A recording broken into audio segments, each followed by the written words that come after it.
Hello, everybody. We'd like to get started. Welcome back.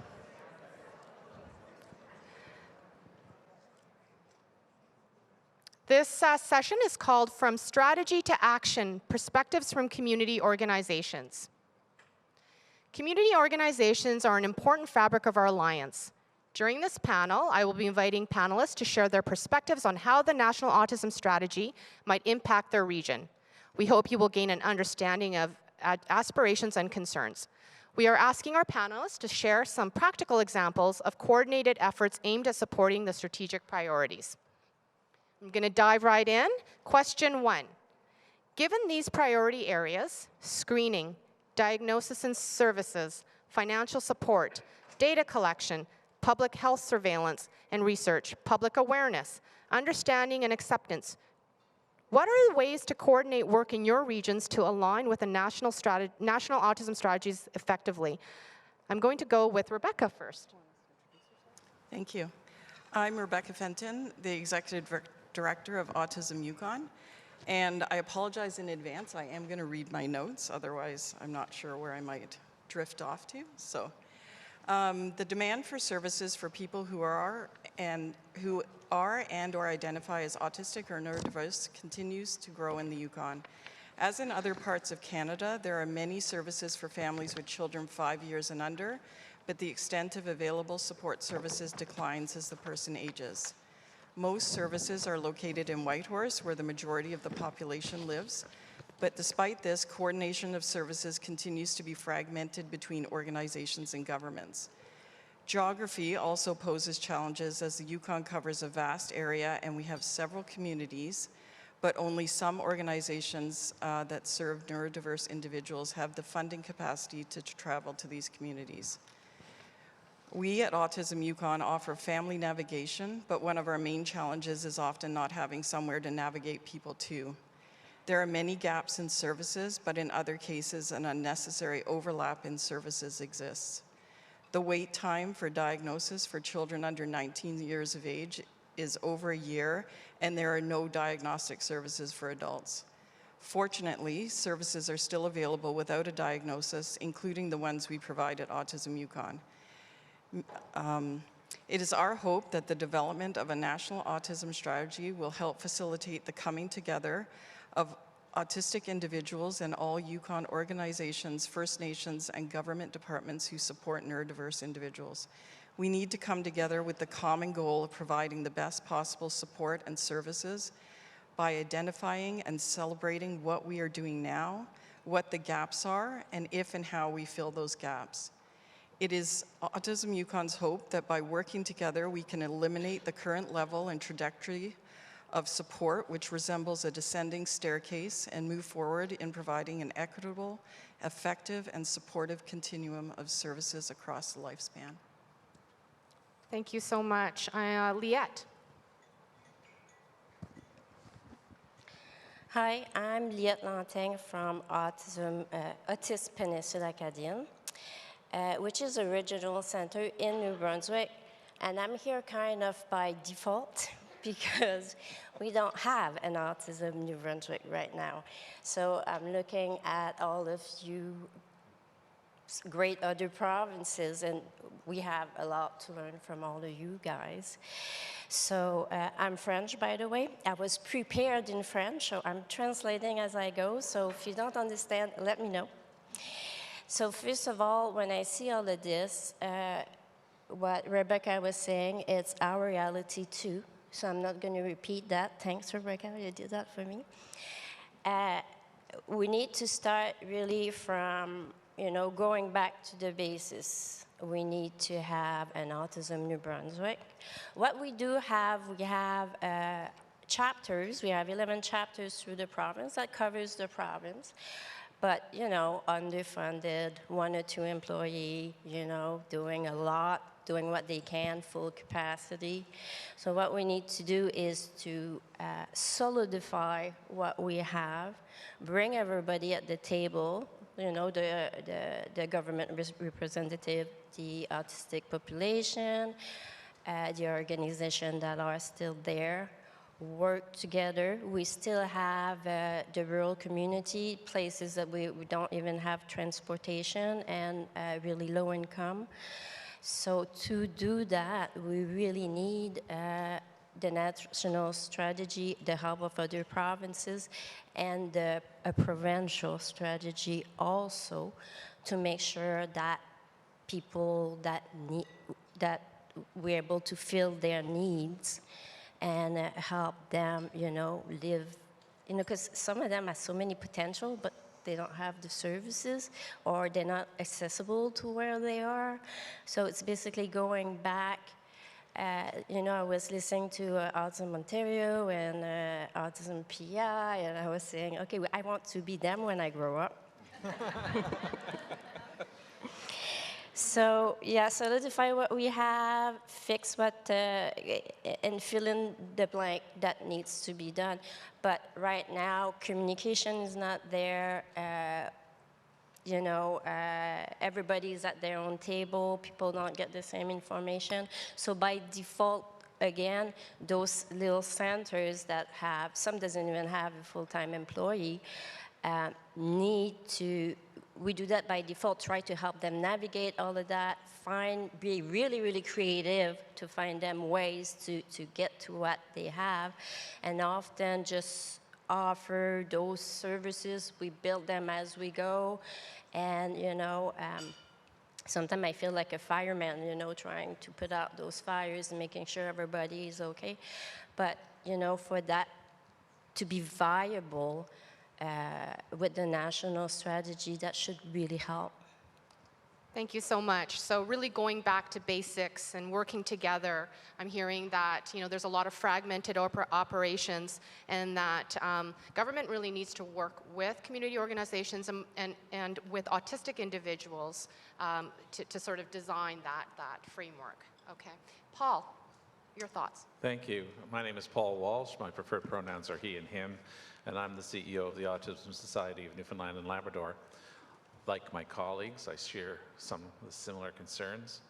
Geography, we have lots, not a lot of people, but lots. We have 500,000 people over, if you want to look at the map, a really big space. We, this week, just opened our first office in Labrador. 27,000 people over something that's the size of one of the territories. Thank you. We're very excited about that, and many different cultures. So. And then funding. We rely on about a quarter of our funding from the Department of Health and Community Services, the government of Newfoundland and Labrador, and as my staff likes to say, everything else is patchwork funding. A grant here, a donation there, oh look at that, and there we go. So that's how we rely. All together, we've been around for 42 years, and we have about 26, 27 dedicated people who deliver those services. From a point of view of coordination with the National Autism Strategy, we need it to be just that. We need to expand diagnostic services. So right now, in the urban area of St. John's where I live, the waiting times for a child diagnosis is 18 to 24 months. For an adult diagnosis, it's good luck. Go private, which, creates a huge barrier. We're a proponent of a model that gets away from funding where schools or hospitals or whatnot get chunks of money to deliver services, and that funding be individualized so that the individual's needs are identified and it continues with them throughout the lifespan. And it's specific to that individual. So I would like to see that. I don't ask for much, I know. But most of all, we need to move away from a medical model towards a social model, and to understand that autism is a neurotype and a part of nature's diversity. It's not a problem, it's not behavioral, and it doesn't have to be fixed. And I think that attitude is what needs to prevail. We need to celebrate autistic joy. We have a friend at home who describes herself as perfectly autistic. Eli Clear, in his amazing book talked about brilliant imperfections. And I think that's what has to be celebrated so that the differences of people are seen as good and they're enriching. A couple of weeks ago, I met Dr. Patty Douglas, formerly at Brandon University, now Queen's. She was talking about stimming, which is a behavior that in the past autistics have been told to stop. She called it an expression of art, or of dance, or of music. That's the attitude that I think has to be there, not something to be controlled or avoided. I'm a big fan of the bioethicist Rosemary Garland Thompson. She speaks about misfitting, an effort to further think through the lived identity and experience of disability as it is situated in place and time. Oppression, she says, comes from the prejudicial attitudes which, among other things, emanate from the unequal distribution and access to resources. So whether it's other equity-deserving groups or the autistic community, that's the focus we have to be at. Thank you. Thank you so much, Paul. Suzanne? Sorry, Paul, that was me. Oh. I banged. I figured I was being I told did not to realize stop- my to mic was stop. on. I'm operating my autistic self. I'm Suzanne Perot. I'm Executive Director of Autism BC, newly appointed. I am also a parent of 3 young adult autistics.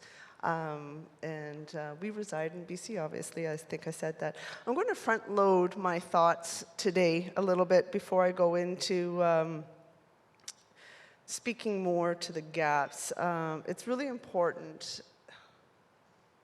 I was really wrestling this morning, and I need to be transparent. And sometimes we choose our spaces and places to be transparent, and sometimes we don't. And so today I'm going to. That we acknowledge people with disabilities as our children, our spouses, our partners, our parents, our aunties, our uncles, and our friends.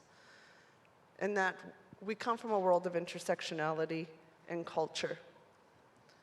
And today, there's been a very colonial front here. And I'm really struggling with it. And I need to uplift that message because I just feel like it's on my heart to call it out and call us in. I'm thankful and honored to be welcomed by my friends on the Algonquin territory as I begin this morning. And as we move forward, we continue to talk about disabilities being a goal. And we heard in the House on March 20th that, and quote, "We've done more than we have in 8 years before." When we hear these messages, we're telling the disabilities community that we should be happy with the little improvements we've experienced, including and witnessing late assessments. And when I'm talking about assessments, I'm talking about the diagnostic approach. With supports that are little, financial supports, access to supports. And this remains waning for every one of us, whether we're having children who are autistic or those of us who are late, not less. These are privileged statements, and they project that we should be happy. And I'm not happy. My children are not happy. My children interface with great anxiety, not primarily because they're autistic, but because the systems are oppressive and repressive and hold them in a space and place and time in history that doesn't allow them to progress forward and disables me as a parent to move them forward. So that being said, what do we need to look at? We need to have strategy that's actionable, measurable, transparent, and accountable. We need pools of funding that's available to us with clear requests for proposals, not money being dumped into organizations, misdirected, undirected. We need access to those requests for those fundings to support our community. We need open lines of communication. We need wraparound. Wraparound also seated in culture and space and place and time. And recognizing that when we talk about research, that it's supposed to be there to inform us. A diagnostic tool is there to inform us in how to support. It's not the identity. and it's not the pathway. So when we talk about social model versus medical model, the medical model has its space and place. It serves to inform. The social model allows us to be person-centered, and we need to get there. As long as we're not person-centered, we lose agency, and we lose that opportunity to have individuals grow up into their best self, as CU has talked about so pointedly today, and lifting up our voices as autistic leaders, as a brave young autistic leader coming in. And I thank you for that, for taking that courage. We need to broaden the field of qualified assessments and diagnosis and access points as well. In BC, our northern communities and our interior communities are struggling immensely. Not only are they not culturally appropriate, there's no funding, we don't have assessors, and we're asking families who already are impoverished and oppressed to travel hours to get to an assessment, including hotel, food, missing school, work, etc. The impact is grave and it's profound, and there's no way we can heal 7 generations forward when we continue on this pathway. We need to recognize that differential presentations among individuals assigned male and female at birth affect how we view the conversation. And we need to ensure that we're having guidelines that are also including acknowledging the PDA profile. I haven't heard that at all today, and I'm very disappointed that that has not come up in discussion.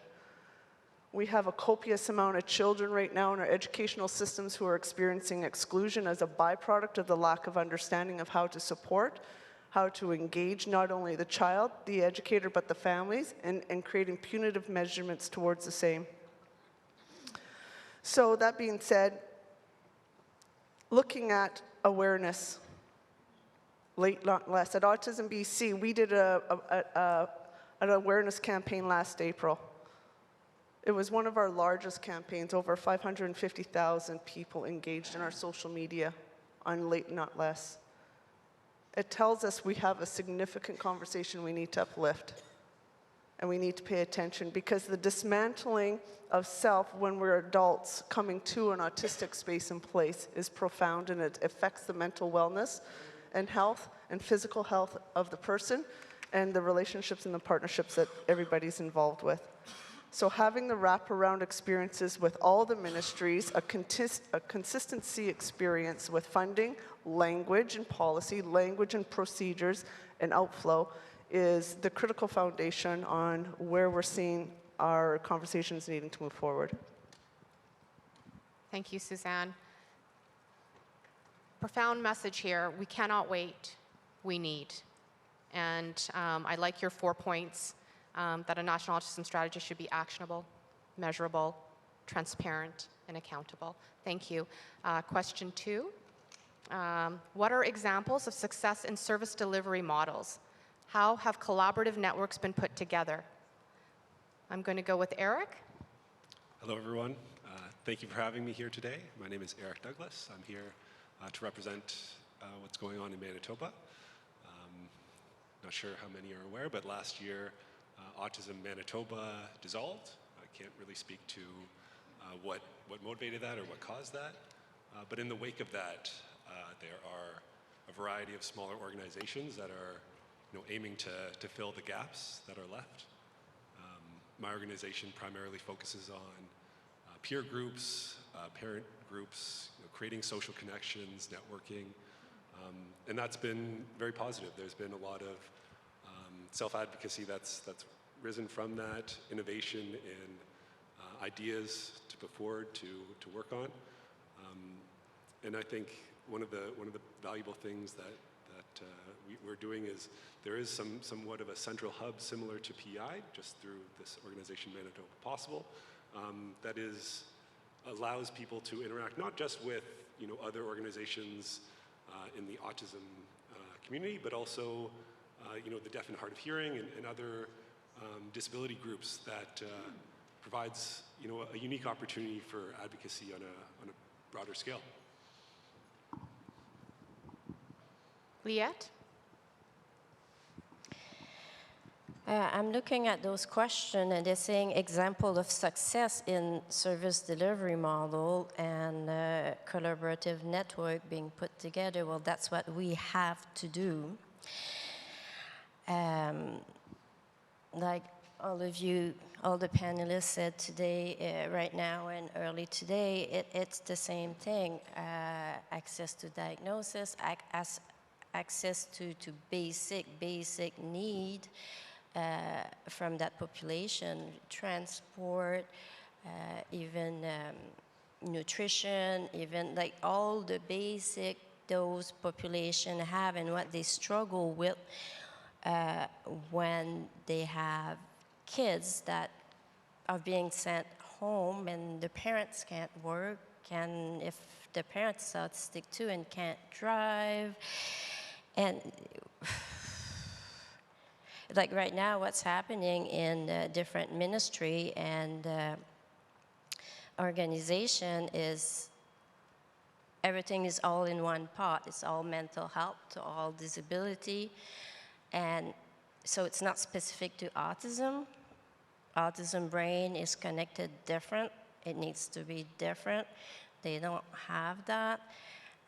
It's a lot focused on the behavioral approach, which doesn't work with everybody, and even when it does, it can cause, anyway. And so, you know, so what they do, they redirect to what's there, but nothing is really there for autism. The only thing we have is our school system that have some things where they take in charge the kid with autism, and they have, you know, they do the preschool therapy, which transfer, you know, they do transfer into schools, and then they have, you know, the orthopedic and all the professional, but then again, they don't have all the resource.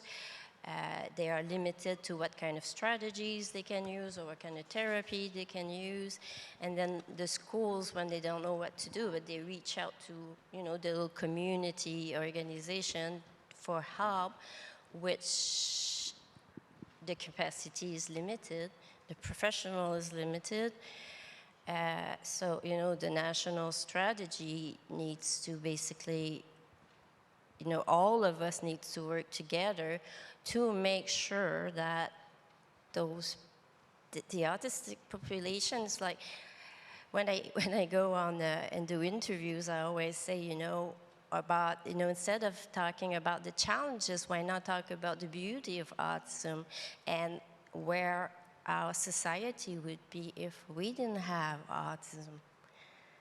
You know, we wouldn't be where we are today, and more that society become more social and the rules are not, it's more confusing, there's more option. I found like our kids and our adults, which could maybe function better 50 years ago, now it's creating new problem because it's too much. It's quite something to just navigate through society.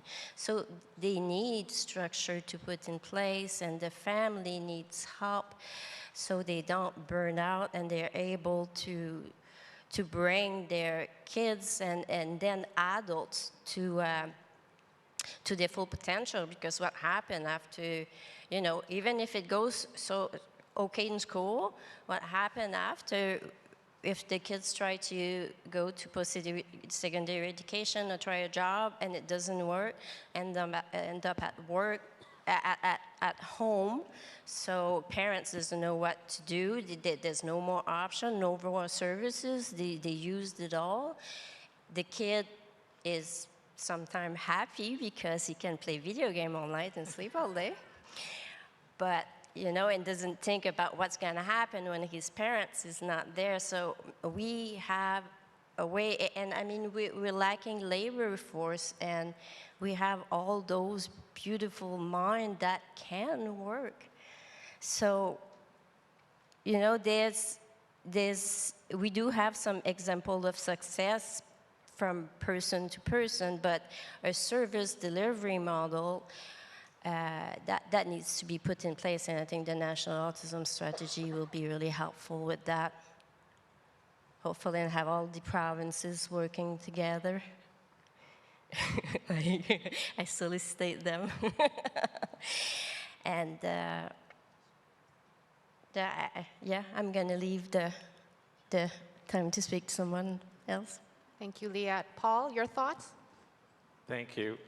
Been listening to my colleagues. I just want to say what a privilege it is to sit here with all of you, and the activism, the advocacy, the passion that comes out of it, what everyone's saying is inspirational. Thank you for your words. Success. Success is only achieved when we acknowledge the basic disability principle, as was said earlier by the artist from the Munson Award. Oh, no, sorry, the recipient of the Munson Award, of Nothing About Us Without Us, a phrase that I live day in and day out. It only comes when we follow that principle and that the programs, the services, what happens are led by, designed by autistic voices only, and that the autistic voices are listened to for their expertise, because lived experience comes above everything. If we've had success at the Autism Society of Newfoundland and Labrador, it's because of this, because when we moved to this model of not saying, how about this, but asking, it transformed our organization. We took away programming that was designed internally, and now it's designed by autistics based on their needs. The definition of autism that is on our website, shameless self-promotion, asnl.ca, was written by an autistic staff member and an autistic community member. Things that are led by non-autistic voices, and I don't care their qualifications, I don't care who professionals they are pointless. They need to be led by autistic voices, because when we do lead by other voices, we go down terrible paths that lead to things such as behavioral controls and phrases that you hear in education like crisscross applesauce. And then we reject a person's authentic self, a person's authentic identity. I was born with cerebral palsy, so I have lived experience of disability. And as someone with a physical disability, and I'm sorry if this sounds blunt, but I am sick and tired of people, able-bodied people, many of them medical professionals, telling me what's good for me. If you do not live in my body, you don't know. If I know I'm not autistic, so I'm not going to tell an autistic what's good for them. I want them to tell me. That's what we need to do. I know autistics feel the same way as I just expressed, and that's where we'll get success, is when we get to that point. Thank you, Paul. Last question. From your perspective, what are the challenges or next steps we need to be mindful of as a community as a National Autism Strategy is launched? And I want everybody to keep in mind that there is a timeline here. It's between now and this fall. So the other question I'm going to add to this is, what would be your call to action from your region, from your perspective? What is your call to action? I'm going to start with Eric. Thank you. The first thing I wanted to mention, and it's already been talked about quite a bit in the previous panel as well as here, but the importance of clarity and leadership and responsibility. You know, both the health and you know, in Manitoba, families, family services divisions have, you know, parts in this to play. It's been very difficult to advocate at times, knowing who to reach out to. You know, often it is, you know, I need to go back to, you know, someone in another department, you know, talk with other people, and then we don't see the kind of follow through that we would like to see and follow up. You know, it's been very difficult for not only people in you know, provincial organizations, but, you know, individuals themselves to know who is responsible for, who they can reach out to, who they can give their feedback to, and that, I believe, needs to be addressed immediately. The second, you know, as a member of an organization, Paul already mentioned it, but the funding model is extremely challenging. Organizations in Manitoba are primarily volunteer-based. You know, having someone volunteer their time to write grant funding proposals, is challenging. It's demanding. It doesn't facilitate ease of access for self-advocates, for individuals in the organization, people who would love to get involved, who would love to be a part of this. There's not easy opportunities for them to be involved and to share their perspective and make a difference, even when there is the passion and there is the interest.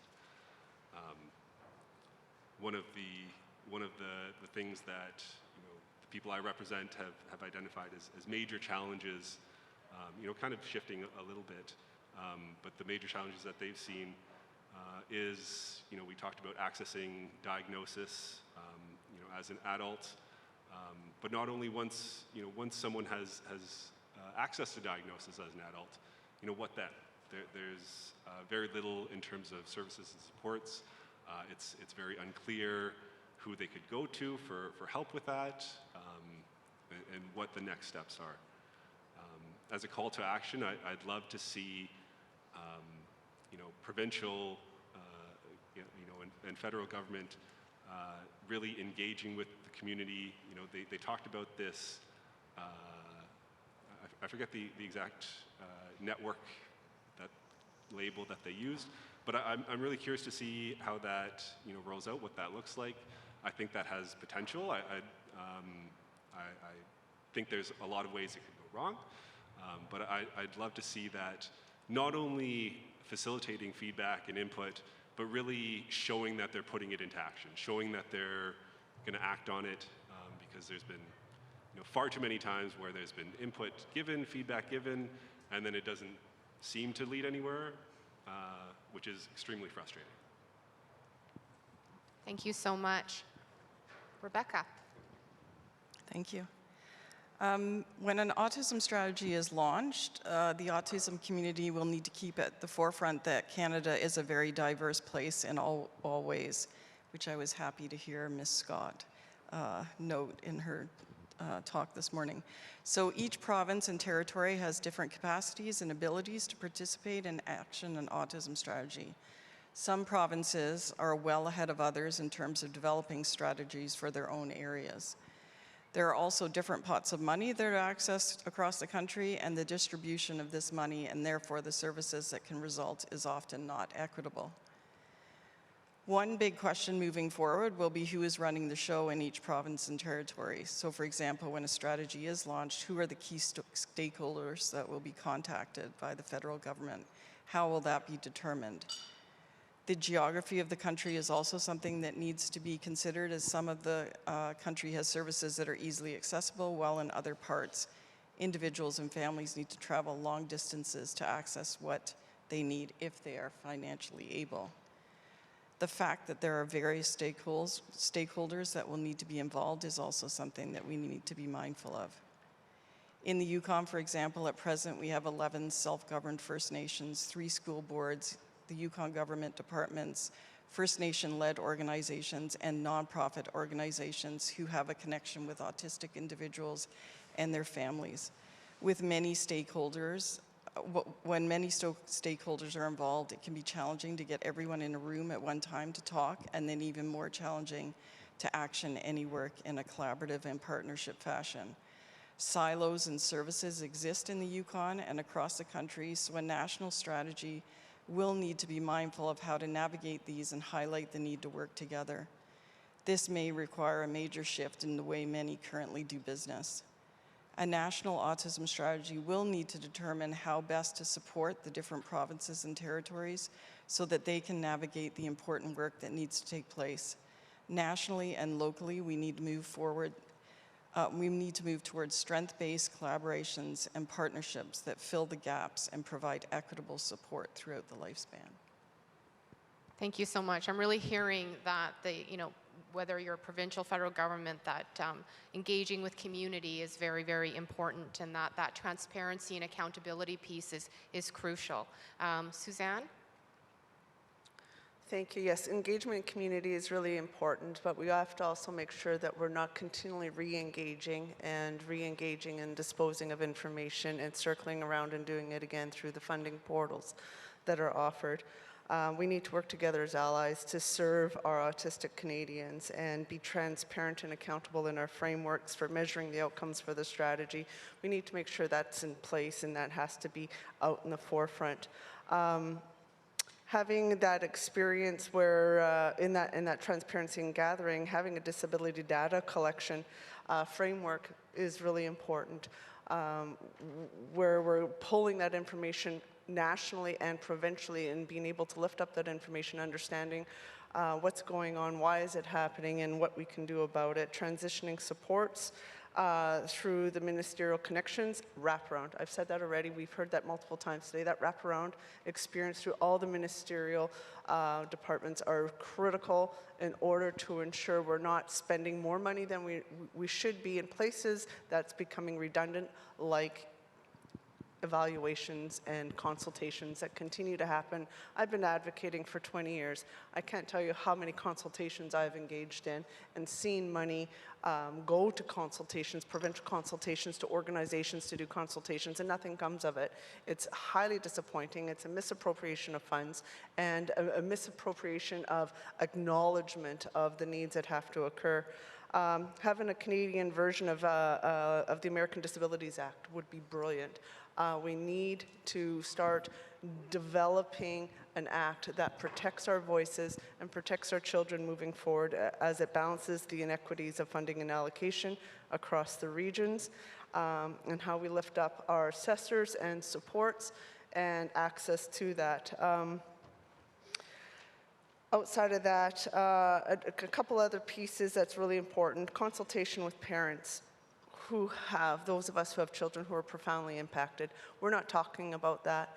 We're not talking about the closed doors that are occurring for our children who are profoundly impacted. We're not talking about the conversation of our children who, because we've lost them in the system, in the educational system and early medical system, are couch surfing, are lost to street trafficking, are lost to self-harm and self-medicating, and then we can't get them into supports because they have a diagnosis and we lose them to overdose.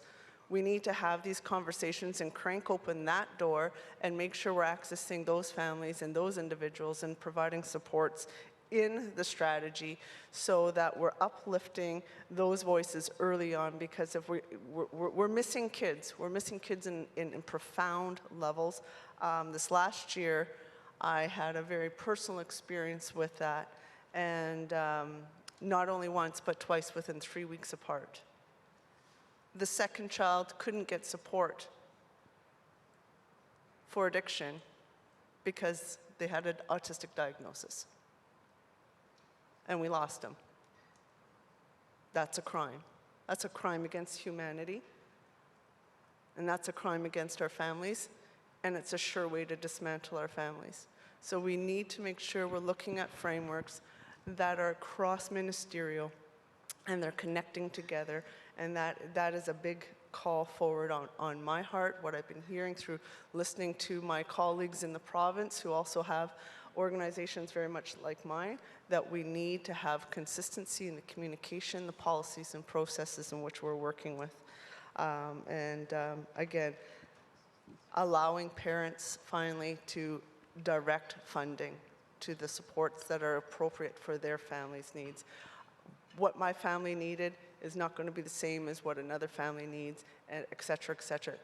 When you meet one autistic, you meet one autistic, and our needs and our co-occurring conditions are so unique, and we're not talking about that either today. And we need to make sure we're wrapping that in, because the co-occurring conditions affect what kind of supports we need and how those lifts need to occur in the educational system, in the medical system, how we transition out of high school, how we transition into the workplace. How can we function in the workplace? Why don't we have individual employment plans in the workplace? We have K-12 individual education plans. Why don't we have individual employment plans in the workplace? Easy transition, easy tool to implement, easy training to occur. But we're missing those pieces. And so those things are the things that I would say we need to make sure we're paying attention to for a sustainable community and society. Thank you so much. So I'm really writing down some words that I'm hearing over and over again. Things like silos, we need to work together, wrap around, that we need to really move to whatever model or framework that involves design, voices of autistic individuals, autistic Canadians, so that we don't, as Suzanne mentioned, miss kids. I think we're at a point now where we can take some Q&As from the audience, so I'm assuming that I'm going to have some questions for everybody here. So enter your questions on slido.com, number 4246411.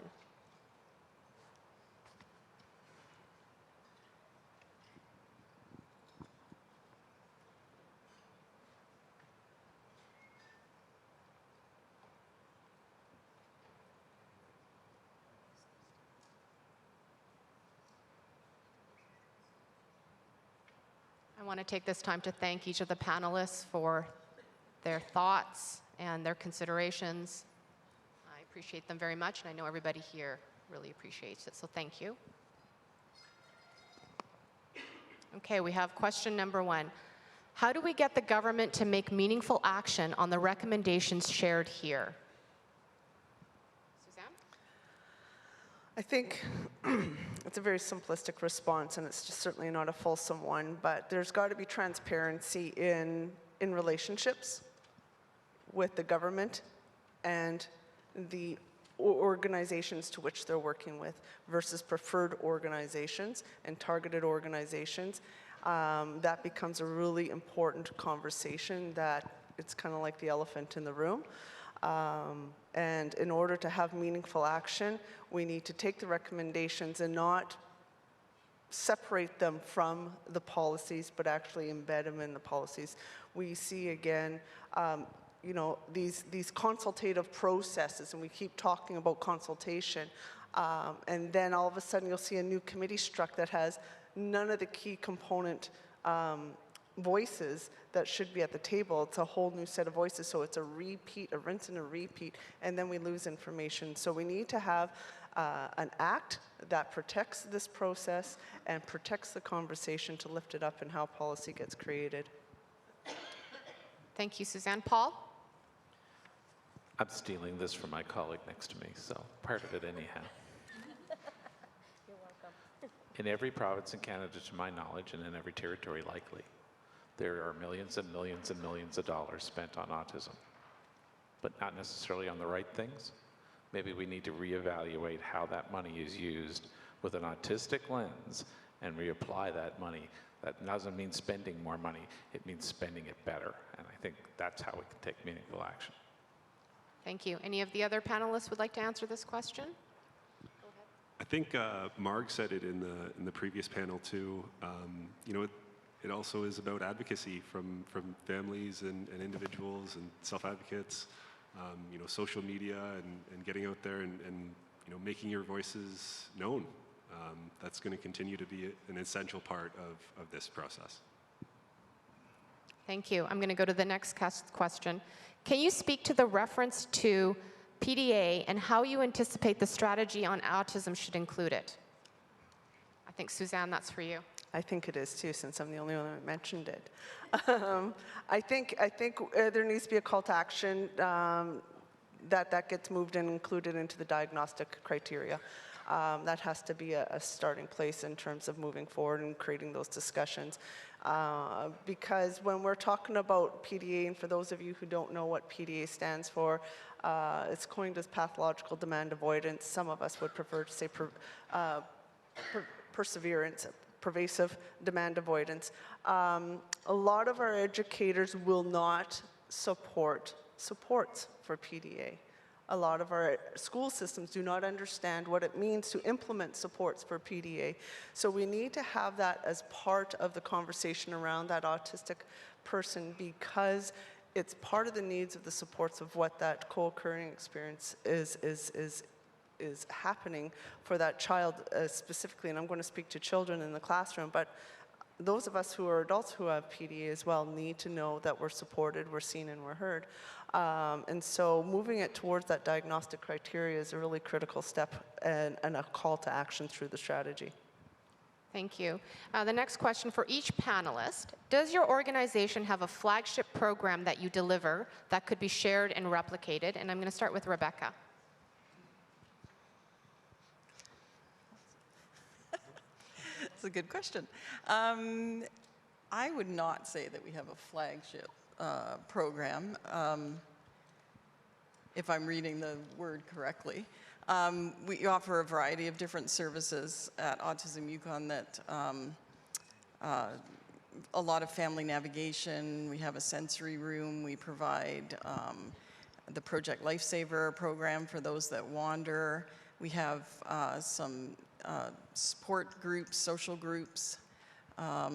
So those are the main services that we provide. Liette? The strategy we decided to use is just everybody that comes through the door, we take care of them. Even if we don't have the program, if we don't have the service, we figure it out and help them to accomplish what they need. It's not a viable strategy, but that's what's needed for those people, because the particularity of each person is different. No one autistic person is the same, and they have all so much potential.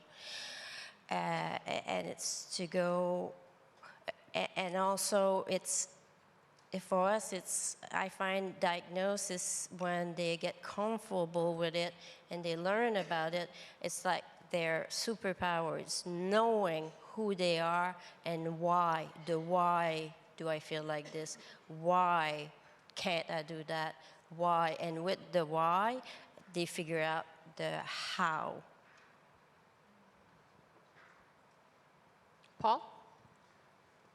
Not flagship programs. When your programs are driven by the autistic community, every program is of equal importance. We have award-winning employment programs. We have programs at all different levels. So nothing specific, but I think anytime that you drive your programming from Autistic Voices, that you have successful programs. Eric? Primarily, I would say if we were to have a flagship program, it would be our adult peer group, which could certainly be replicated in any setting and format. As much as possible, getting input on what the kind of topics that the group wants to focus on, focusing much more on facilitating discussion and asking questions rather than trying to teach. I know that's something we've moved away from. Initially it was a lot trying to really structure it and make sure that there's a lot of information provided, but the feedback has always been that, give us a chance to talk and connect and learn from each other. And I hope that it is replicated and used in as many places as possible. We found that it's been really valuable to make it accessible virtually, making it, geographic issues make it very challenging to access a space. So making it accessible would be another valuable aspect to it. And Suzanne, your thoughts? Ours is not necessarily a flagship program that I would lift up, because we have a large variety of programs and approaches. However, what we do, and I would strongly encourage everyone to do, we're run by our membership's voices, and that means we literally tailor our programs to the autistic voice. We're a largely run autistic organization. Our board has a strong cohort of autistics. I'm autistic. Good proportion of my staff are autistic, and we're pretty much all neurodivergent. So that's really, really critical in terms of how we lift up our programs, and then what we're delivering is driven by the voices of our membership. And so we are in a response mode is what we are, and that becomes really critical, because if we're going to say we're lifting up autistic voices, it's not a prescribed approach, it's a response approach.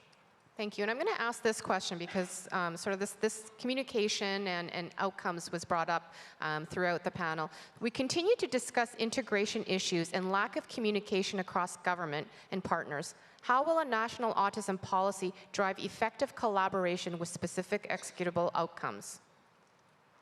I'm going to start with Paul. I don't know, but I'll give a suggestion. There's a quote, and I forget who it was attributed to. It was a former U.S. president that says, "It's amazing what you can accomplish when no one cares who gets the credit." I hear too often, oh, you know, the province delivers that or the feds deliver that, and the minister alluded to those kinds of things earlier today. When we stop worrying about who gets the credit, where the money comes from, all those kinds of things, that start focusing on outcomes, then I think you get a little bit closer. Anybody else want to answer this? Suzanne? I think, I don't know how this is going to be structured. So the question is, you know, presuming knowledge. However, if we're looking at a policy that is driving us towards a Disabilities Act, a Disabilities Education Act, then we have that opportunity to have executable outcomes, because that will drive where we're going to go at the end of the day. And so having the national autism policy needs to have like a sub piece to it that has the act, that has a tool which, you know, does that data driven that I was speaking at the beginning, where we're doing a disability data collection. So if we have these certain components, these pillars, for lack of a better term, embedded within it, then we can recognize that they'll have some executable outcomes that won't be static to space and place, but will be able to move across time. And as we start learning more and more about disabilities, about our neurodivergent brains, about community and culture, then these allow us to have a little bit more movement going forward. I would always be concerned on any policy that it's static because of its language and the lack of pivot points within it. And so I would want to see a policy that will allow us to continue moving forward and evolving. And often when we have acts embedded in that, then we have that ability to pivot a little bit more and come out with outcomes that speak to generations forward to support our community. Thank you. Leah? Yeah. Also, maybe, you know, have programs specific for autism instead of by, you know, having other program that deals with everything, just include autism without the service being specific to autism. And it's about going back to basic and to, you know, that all the partners realize what do we work for, you know, about working together and not, you know, pulling the blanket on our side and, you know, which program is better or stuff, but like everybody working together, remembering who we are here for, who we work for, and, you know, collaboration, communication, get rid of those silos. Anybody else before I go to the next question? I think this is an important one. I know mental health has been brought up a few times. There are so many co-occurring conditions with autism: anxiety, depression, ADHD, and even physical things like epilepsy or sleep conditions.